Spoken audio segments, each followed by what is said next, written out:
quando se rimane chiusi nei propri pregiudizi o si è schiavi delle Kadar ostanemo zaprti v lastnih predsodkih ali smo sužnji malikom lažne blaginje, kadar se gibljemo znotraj ideoloških shem ali absolutiziramo tržne zakone, ki potlačijo osebe, v resnici ne naredimo drugega, kakor da smo med tesnimi stenami celice individualizma in samozadostnosti brez resnice, ki rojeva svobodo.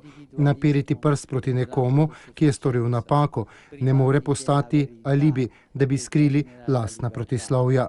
Tako je dejal papež Frančišek med sveto mašo, ki je bila osrednji dogodek jubileja zapornikov. V nadaljevanju homilije je poudaril, da je sporočilo Božje besede upanje, upanje, ki ne razočara.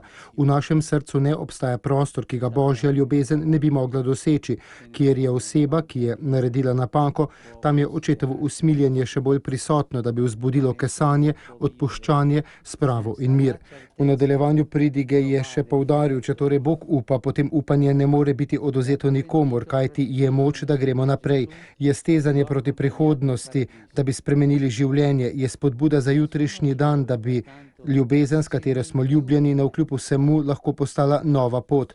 Upanje je notranji dokaz moči Božjega usmiljenja, ki od nas zahteva, da bi gledali naprej in z vero ter izročitvijo njemu premagali privlačnost zla in greha.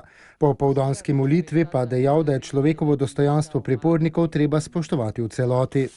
Inoltre, desidero ribadire l'importanza di riflettere. Poleg tega želim ponovno poudariti potrebo po pravičnosti kazenskega pravosodja, ki ni samo kaznovalno, ampak je odprto za upanje in možnost ponovne vključitve storilca v družbo. Alla speranza e alla prospettiva di reinserire il reo nella società.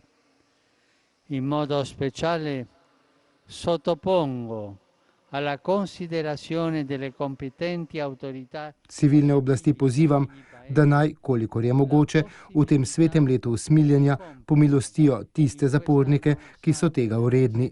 Je poudaril papež Frančišek in spomnil na pariški sporazum o podnebju planeta, ki je začel veljati v začetku novembra, ter na beatifikacijo 38 mučencev v Albaniji.